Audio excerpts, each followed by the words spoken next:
पंचषष्टितमः सर्गः। वंदी जनों का स्तुति पाठ। राजा दशरथ को दिवंगत हुआ जान उनकी रानियों का करुण विलाप। तदनंतर रात बीतने पर दूसरे दिन सवेरे ही वंदी जन राजमहल में उपस्थित हुए।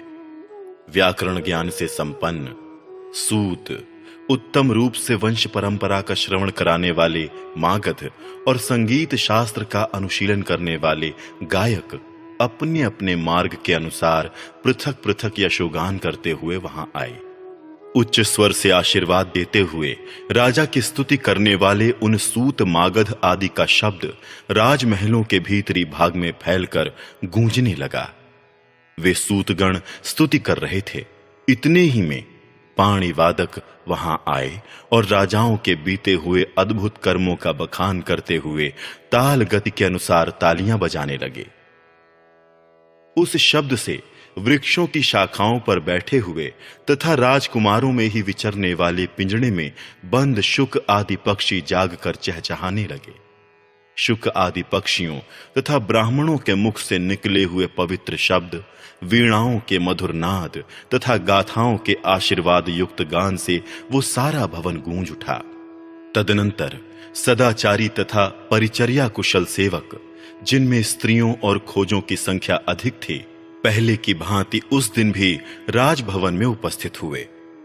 स्नान विधि के ज्ञाता भृत्यजन विधि पूर्वक सोने के घड़ों में चंदन मिश्रित जल लेकर ठीक समय पर आए।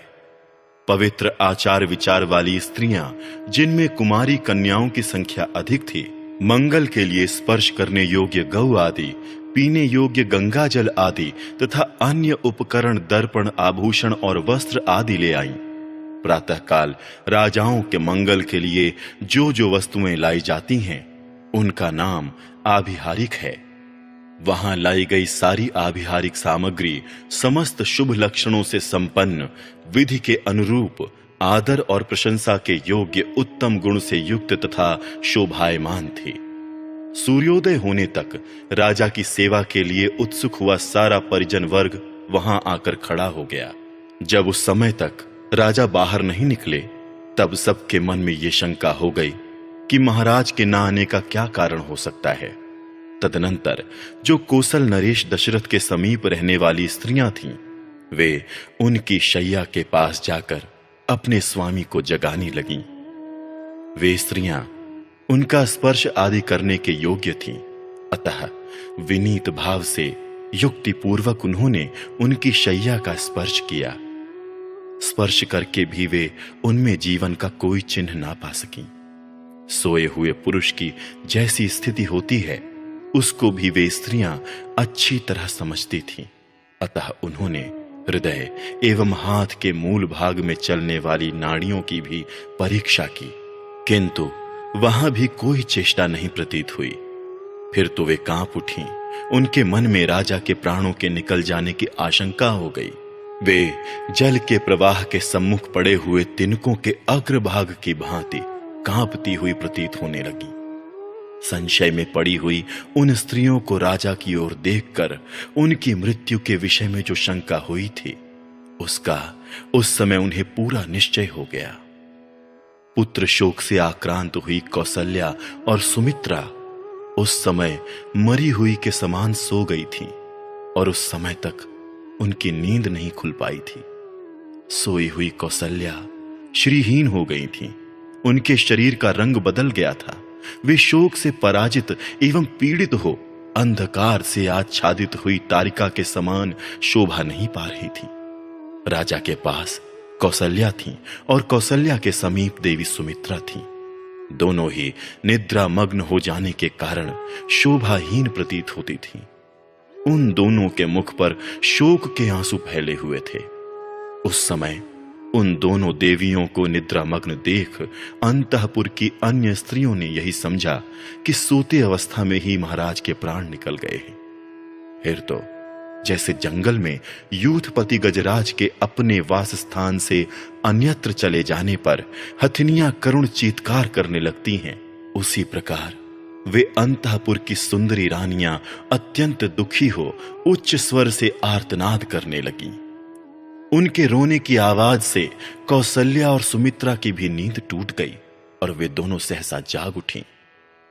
कौसल्या और सुमित्रा ने राजा को देखा, उनके शरीर का स्पर्श किया और हा नाथ की पुकार मचाती हुई वो दोनों रानियां पृथ्वी पर गिर पड़ी।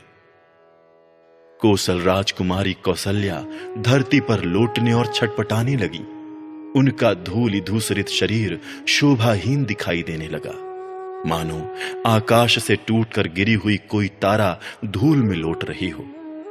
राजा दशरथ के शरीर की उष्णता शांत हो गई थी। इस प्रकार उनका जीवन शांत हो जाने पर भूमि पर अचेत पड़ी हुई कौसल्या को अंतःपुर की उन सारी स्त्रियों ने मरी हुई नागिन के समान देखा।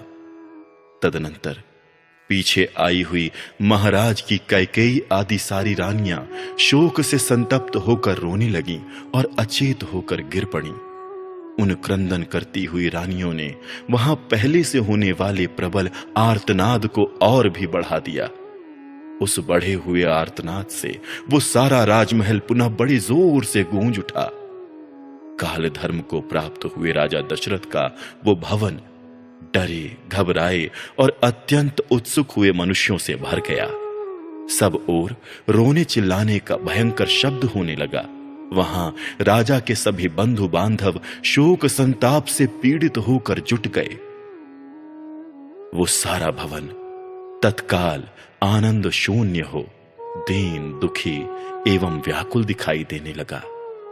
उन यशस्वी भूपाल शिरोमणि को दिवंगत हुआ जान उनकी सारी पत्नियां उन्हें चारों ओर से घेर कर अत्यंत दुखी हो करुण क्रंदन करने लगी और उनकी दोनों बाहें पकड़कर अनाथ की भांति करुण विलाप करने लगी।